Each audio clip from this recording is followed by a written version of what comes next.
Nsima collapsed at the altar. His wife stood there frozen, her heart pounding, surrounded by confused wedding guests. Her plan to ruin Itoro's life and make her pay for the death of her brother had been perfect. But now, Nsima, the man she had fallen in love with, is broken and hurt. Edu felt regret. She turned and ran, away from the wedding, away from the man she mistakenly fell in love with. A long time ago, Nyagno and Itoro met when they were just teenagers. They were both from poor families, but that did not stop them from dreaming big. Nyagno was deeply in love with Itoro. Even though he did not have much, he was always ready to give her whatever he had to support her. He worked menial jobs, saving all his money to help Itoro with her education. Itoro, on the other hand, loved Nyagno, but deep down, she was always looking for something more. She wanted a better life, luxury, wealth, and status. While Nyagno was content with the simple things, Itoro wanted a bigger life. As they grew older, Nyagno had spent a lot of money and time on Itoro. He would starve himself just so he could pay Itoro's school fees and gave her feeding money. He paused his dreams and invested all his money to sponsor Itoro. His friends and his sister warned him that he was giving too much, but Nyagno did not care. Nyagno, did you just stop your education so you can sponsor Itoro? His sister complained. Yes, Edu. Itoro's success is my success. When Itoro is done with school, she will support me, Nyagno responded. After years of hard work, Itoro finally graduated from the university. It was supposed to be a time of celebration, but things were about to change.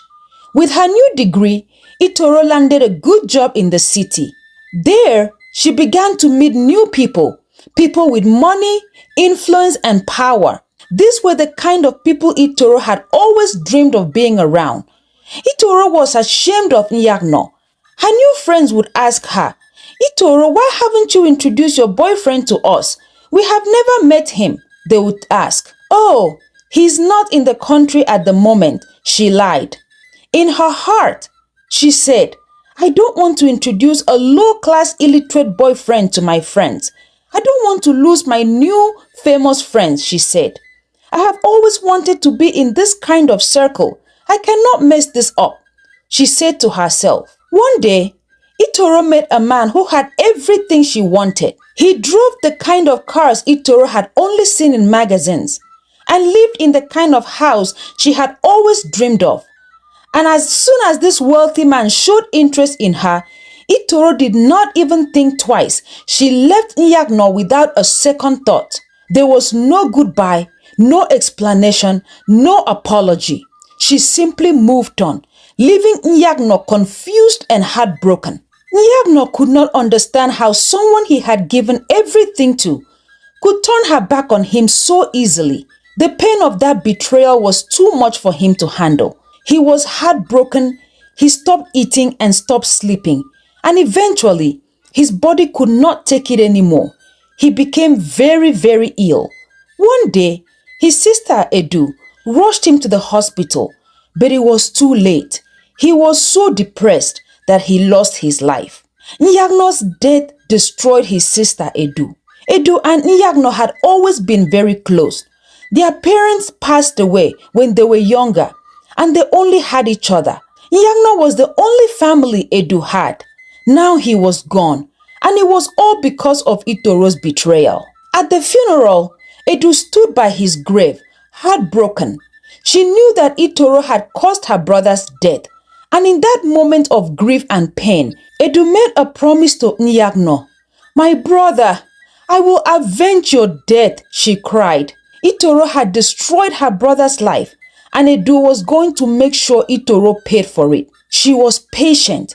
She waited and watched, slowly building her plan over time. Edu had started working on herself so she could enter Itoro's high society circle. She leveled up her life so much that when Itoro met Edu at a party, Itoro did not recognize the little village girl she once knew. Itoro had climbed to the top of the corporate world, rubbing shoulders with the rich and powerful people. She had everything she had ever wanted. She had wealth, status, and a glamorous lifestyle. She had forgotten about the poor boy she had left behind, or the sister who was waiting for the perfect moment to strike. Itoro also had a younger brother, Nsima. She loved her brother more than anyone else in the world. She had paid for him to go to the best school abroad and made sure he had every opportunity in life. Nsima was everything to Itoro, and she wanted the best for him. Little did Itoro know that Nsima would soon be used for the perfect revenge. Edu started working her way into Itoro's circle of friends. She became someone Itoro trusted, someone she could confide in, and as their friendship grew, Itoro never suspected that Edu had other intentions. Meanwhile, Edu began talking to Nsima online. Slowly, they developed a relationship, and before you know it, Nsima fell in love with Edu. When Nsima returned to Nigeria, Edu was right there to welcome him. Itoro was so happy that her brother had found someone she trusted.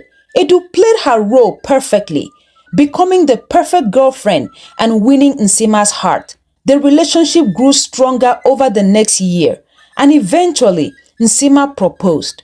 Edu accepted, knowing that her plan was going very smoothly. Itoro was so excited to plan the perfect wedding for her brother.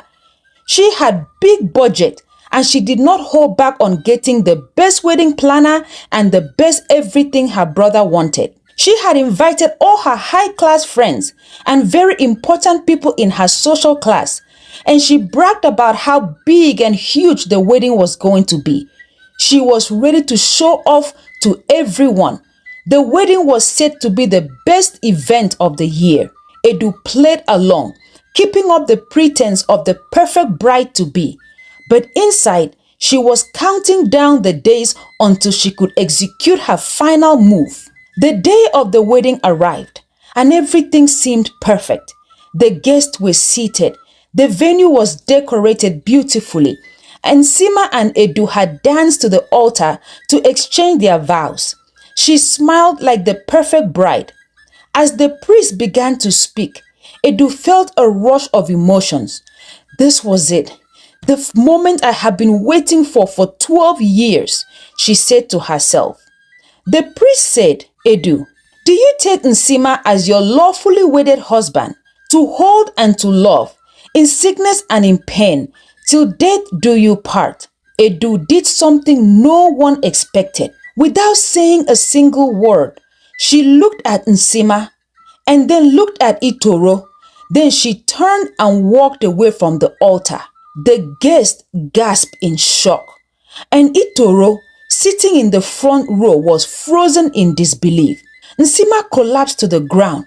Chaos erupted as guests rushed to help. Itoro's perfect day spiraled into a disaster. The wedding was over before it even started. Nsima was rushed to the hospital, weak and broken-hearted.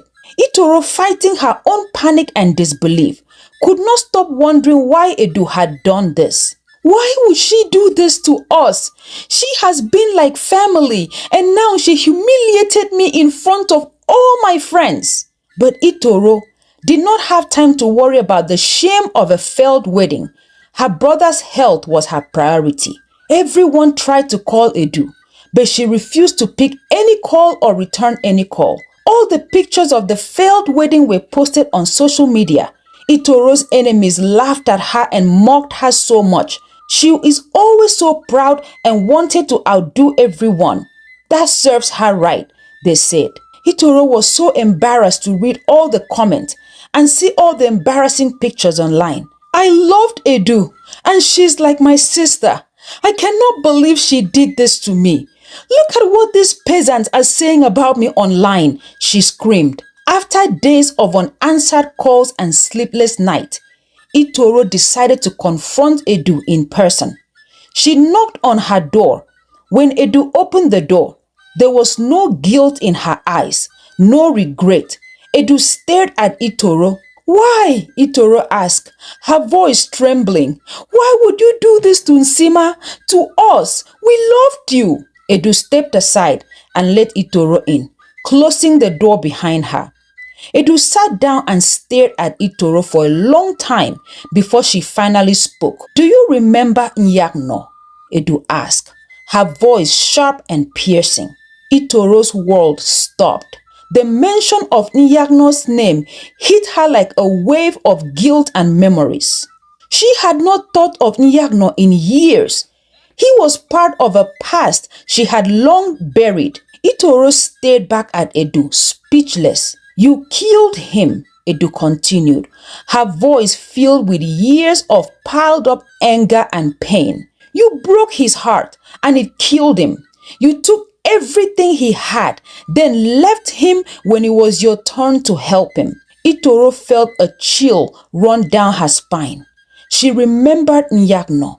She remembered how much Nyagno loved her and how much he spent on her, and how she had left him behind when she found a wealthier man. She had thought time would heal the wounds, but now, standing in front of Edu, it was clear the past had not forgiven or forgotten about what she did. Itoro was speechless. She had nothing to say. She did not know how much pain she had caused. She did not even know that Nyagno died after she left him. She thought he had just moved on, but hearing that he had died of a broken heart, Itoro felt very guilty. "Nyagno was my only family," Edu continued, her eyes burning with anger. "After our parents died, he was all I had, and you took him away from me. You took everything, so I decided to take something from you, something you love so much."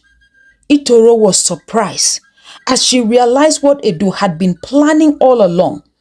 The relationship with Nsima, the engagement, the wedding, it was all part of her revenge.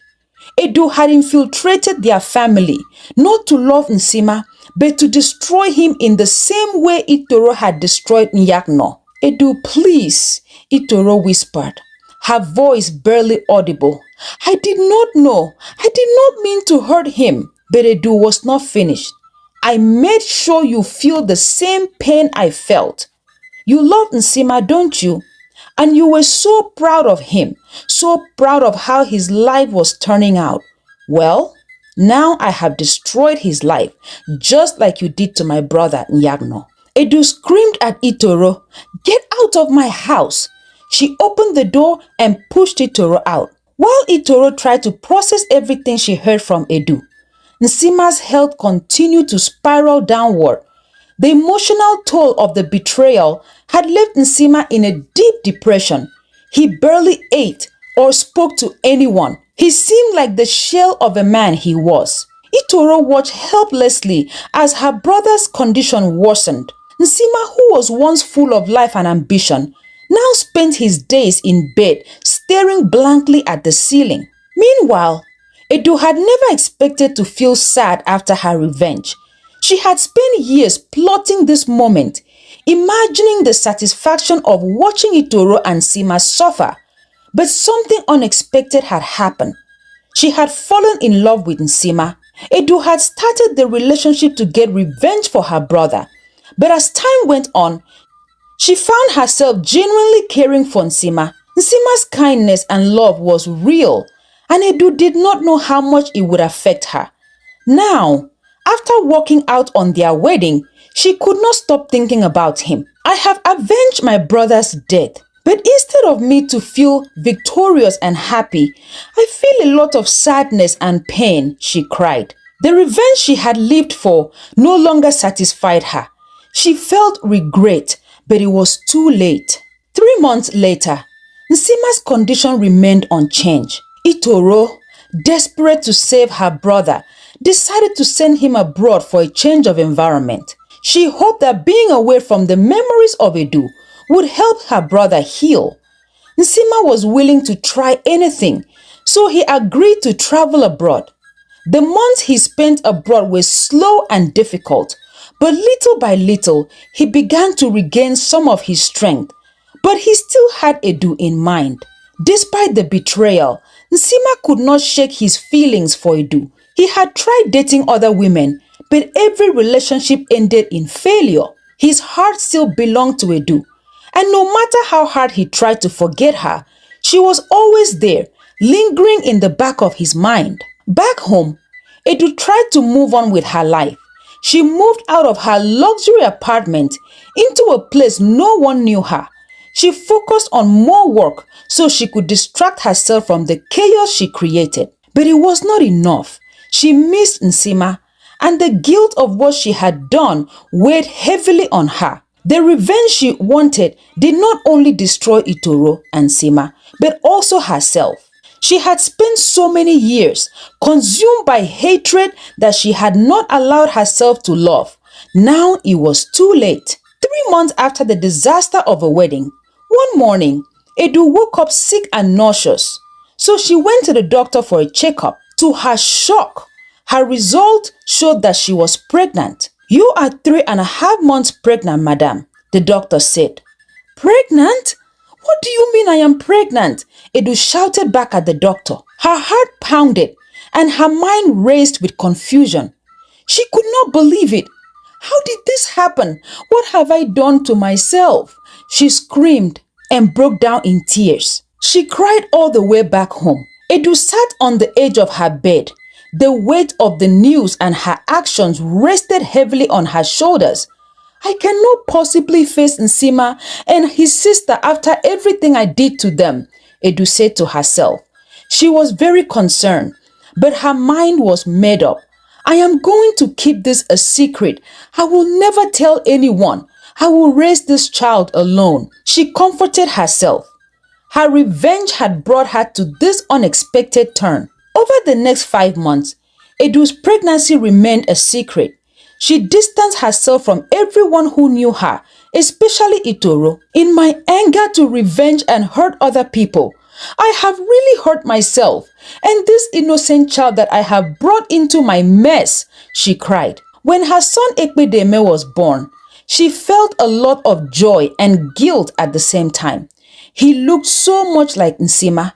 Every time Edu looked at her son, she saw the man she walked away from at the altar. "I left him at the altar.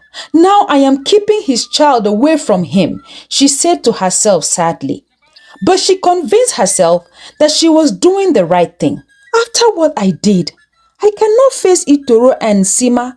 I don't want anyone or anything to remind Nsima of the pain I caused him," she said. So she raised Ekpedeme quietly and shielded him from the truth. Though she felt so much guilt for what she did, she tried to stay positive and happy for her baby. 5 years passed. Edu built a quiet life with Ekpedeme, doing her best to not meet anyone that she knew. Nsima had been back in the country after 5 years, focusing on rebuilding his life. He had started his own company and doing well for himself. But despite his success, something always felt incomplete. There was a hole in his heart he couldn't explain, and his mind constantly wandered back to Edu every now and then. He tried to move on, but nothing ever worked. One afternoon, while he was hanging out with his friend, enjoying his evening, his friend said, "Have you seen Edu since you came back? She has a child now. He looks exactly like you. It's scary." Nsima froze. "What do you mean?" he asked, his heart pounding. "I'm telling you, bro, the child is your spitting image. I thought it was just a coincidence, but now I am very sure this boy is yours." Nsima felt all kinds of emotions running through his mind. He was in total shock. Could it be true? Was Edu pregnant before the wedding? Did she hide the baby from me? A lot of questions ran through him. He needed answers and he needed them now. Nsima spent the next few weeks trying to find Edu. It was not easy because she was away from a lot of people that knew them for years. But eventually, he found her address through a friend. One evening, he showed up at her house unannounced, his heart racing. He knocked on the door and Edu opened. Ekpedeme was right beside his mother and Nsima saw him. He was shocked at the resemblance. Edu's heart stopped when she saw Nsima standing in front of her. She tried to calm herself down, but she knew what was coming. Before she could even speak, Nsima's eyes locked on hers. "Is this my son?" Nsima's voice was calm, but the tension between them was strong. Edu was quiet. She wanted to deny it, to protect herself from the confrontation. She tried to close the door, but Nsima gently pushed the door open. "Edu, I need to know," Nsima asked. Tears filled up in Edu's eyes. She had been dreading this moment for years, and now it was here. "Yes, Nsima," she whispered. "He is your son." Nsima's breath caught in his throat. He had suspected it when he saw the boy's resemblance, but hearing the confirmation sent a wave of emotion crashing over him. He felt angry, hurt, and relieved all at once. "Why didn't you tell me?" he asked, his voice breaking. Edu looked down, ashamed. "I couldn't tell you because of everything I did to you. I did not want you to have any more pain in your life that will remind you of me." Nsima stepped into the house. He walked towards Ekpedeme to introduce himself. Ekpedeme, unaware of the intensity of the situation, smiled brightly. "I'm Ekpedeme. Who are you?" he asked. Nsima couldn't help but smile through his tears. "I am someone very special to you." As she watched the father and son talking, she felt very guilty to have kept them away from each other for so long. Over the next few weeks, Nsima, Edu, and Ekpedeme spent a lot of time together. Nsima was overjoyed to have a son, but his trust in Edu had been shattered. Nsima listened to her apology and explanation, and for the first time in years, he felt a sense of peace. He struggled to forgive her for all the pain she caused him and for keeping their son a secret. But he was not sure if he could ever truly trust her again. He was willing to try. They both agreed to take things slowly and focus on building a relationship for the sake of Ekpedeme. When Sima told his sister Itoro about his son and Edu, Itoro was furious. She did not know what to do.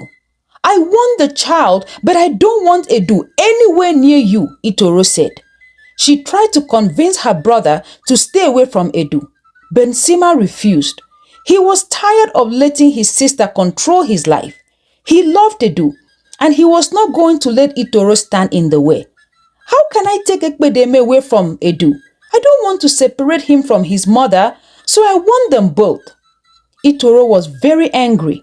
"I will never forgive Edu for what she did," Itoro said. As Nsima spent more time with Edu and Ekpedeme, he found himself falling in love with Edu all over again.